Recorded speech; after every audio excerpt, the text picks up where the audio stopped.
by.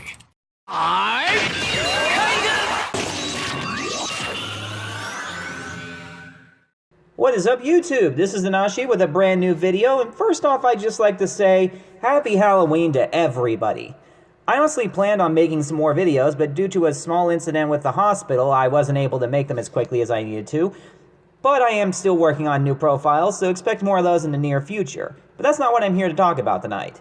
Tonight, I'm here to talk about Mischief Night.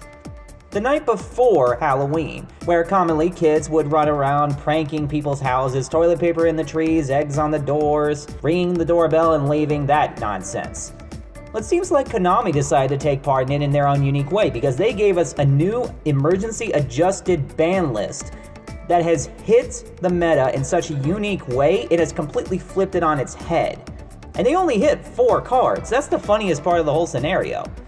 So without wasting too much more time, let's take a look and see what they changed. First off, they put Blackwing Gofu the Vague Shadow from 3 to 1. This card wasn't even used for what most people would have assumed it would have been used for. It was an immediate answer to the Link era lockout. You can special summon it if you control no monsters, get 2 tokens, and that's really all that matters at that point. It doesn't even matter that it's a tuner, really. People just wanted to get out of the limitations for Link summoning. And now this means we won't see as many one-card decode talkers, I suppose. The second card that was hit was SPYRAL Gear Drone. Bit of an odd target in my personal opinion, but I can understand why. It has 3 decent effects. It stacks the top 3 cards of your opponent's deck in whatever order you want them to be. You contribute it to give a Spiral monster you control 500 attack for each card your opponent controls, which is actually a hefty bonus. And you can banish it in a Spiral card from your grave and target a Spiral Super Agent in your grave and put it back in your hand, which is obviously your biggest playmaker.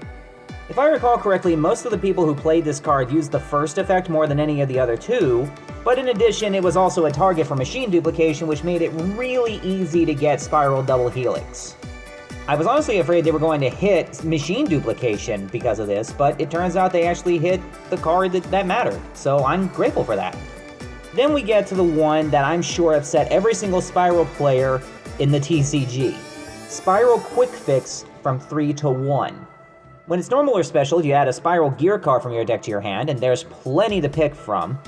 And if it's in your grave and you control a Spiral Super Agent, you can discard a card and special summon it from the graveyard, but it banishes itself when it leaves the field.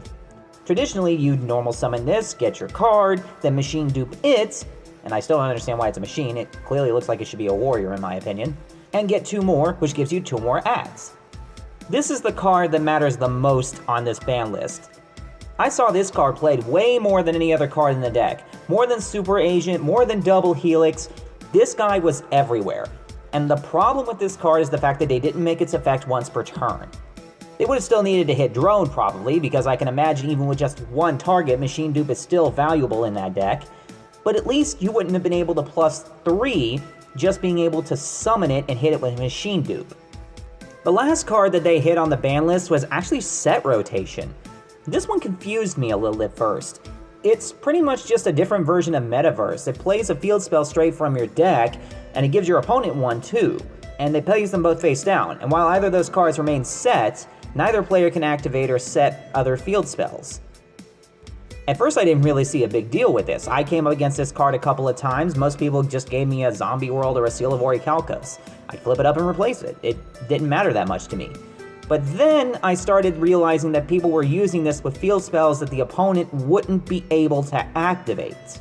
And that's when I saw the problem. There are a ton of decks in the game right now that rely on their field spells just to be able to make certain base moves.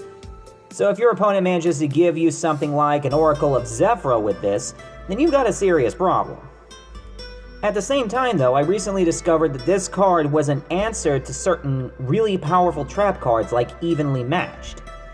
Because it gave your opponent a card, which means that they could not play Evenly Matched straight from their hand when they had a clear field, because they don't.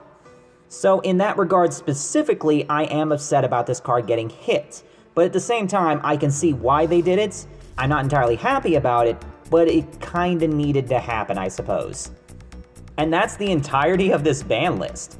I'm honestly surprised they didn't do more. I'm glad they hit quik-fix, I feel bad about Drone getting hit. It really didn't do anything wrong, but at the same time it did need to be hit as well if they were gonna hit quik-fix. I laughed when I saw the hit to Gofu, in all honesty. I'm just gonna say it because it was so obvious.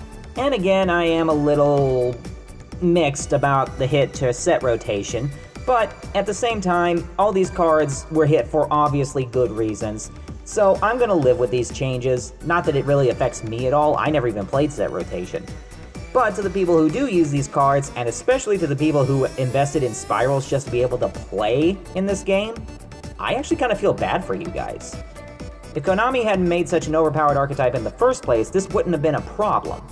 We saw it with Zoo, we saw it with Necros. Konami's made a history of making really powerful decks, making buku profit off of it, and then hitting it when it became quote-unquote too much of a problem. But I'm actually glad they took the initiative to hit these cards so quickly. The second they saw that this was becoming that much of a problem, they made an emergency ban list and fixed the problem. And I'm grateful to them for that. So with all that said, take or leave how you like the ban list. I personally think this was a good ban list overall, and I look forward to seeing the changes to the game. Thanks for tuning in to my quick little video. I will be resuming deck profile videos as soon as I can, and I hope to see you guys in the next videos. This has been Nanashi, signing out. What's the next stage?